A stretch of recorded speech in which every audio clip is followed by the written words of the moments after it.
요한계시록은 95년에서 96년경에 기록되었습니다. 서기 68년에 네로가 죽고 나자 로마는 정치적으로 큰 혼란에 빠졌습니다. 69년 한 해에만 4명의 황제가 교체될 정도였습니다. 이러한 정치적 불안정을 종식시키고 안정을 되찾은 것은 베스파시안 황제였습니다.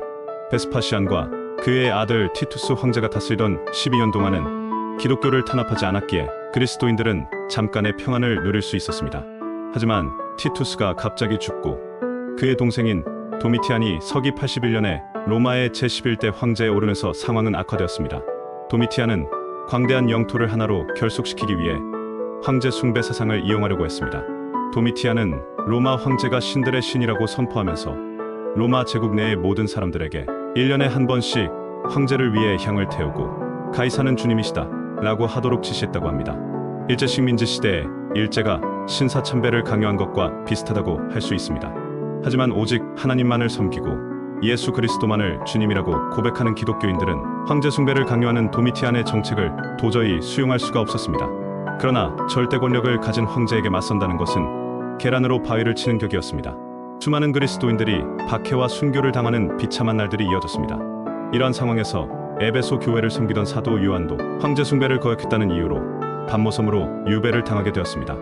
요한은 자신처럼 모진 핍박과 환란에 직면했던 당시 그리스도인들에게 끝까지 담대한 믿음으로 로마 제국에 굴복하지 말고 새하늘과 새 땅을 바라보도록 하기 위해 요한계시록을 기록한 것입니다.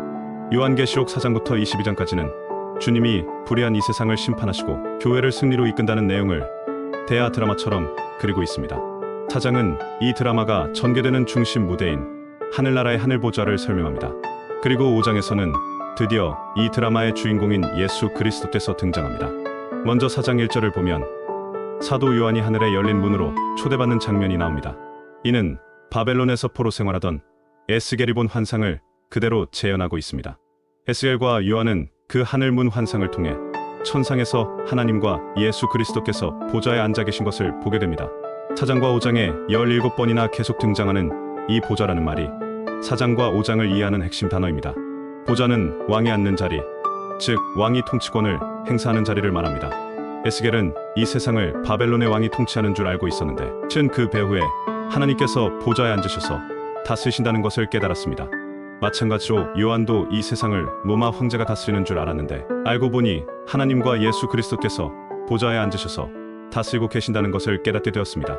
한마디로 4장과 5장의 하늘의 배가 말하려고 하는 것은 이 세상은 로마 황제 같은 세상 임금이 아니라 하나님과 예수 그리스도께서 주관하고 계신다는 것입니다. 그런데 4장 4절을 보면 하나님의 보좌 말고 다른 보좌가 더 나옵니다. 바로 하나님의 보좌를 둘러싼 24보좌입니다. 여기엔 누가 앉을까 하고 봤더니 24장로가 앉아있다고 합니다.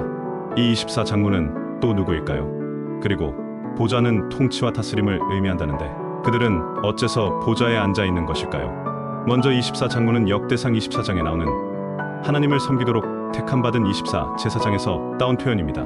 즉 24장로는 시대를 초월하여 하나님을 섬기도록 택하신 하나님의 백성을 뜻합니다.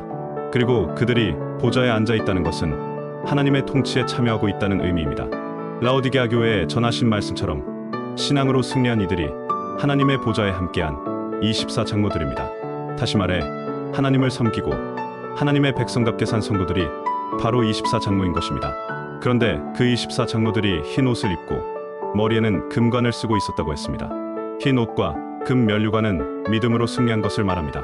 로마 제국의 박해와 시험에 넘어가지 않고 끝까지 믿음으로 승리한 사람들, 오늘날 불의한 세상에 물들지 않고 그리스도인다운 삶을 살아가는 사람들이야말로 흰옷을 입고 금면류관을 쓰고 있는 모습일 것입니다.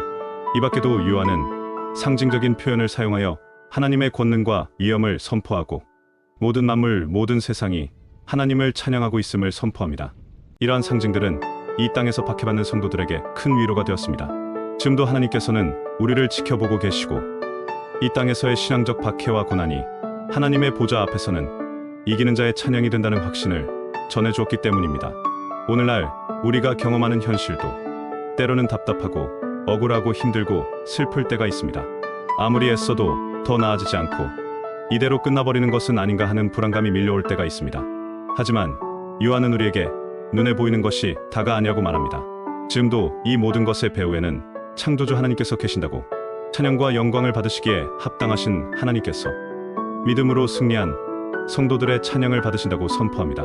주님과 함께 만물을 다스리는 영광의 자리에 함께하는 이 소망으로 어떤 고난과 시험에도 굴하지 않고 승리하는 성도들이 되기를 바랍니다. 우리의 경배를 받으시는 하나님께서 지금도 우리와 함께 하십니다.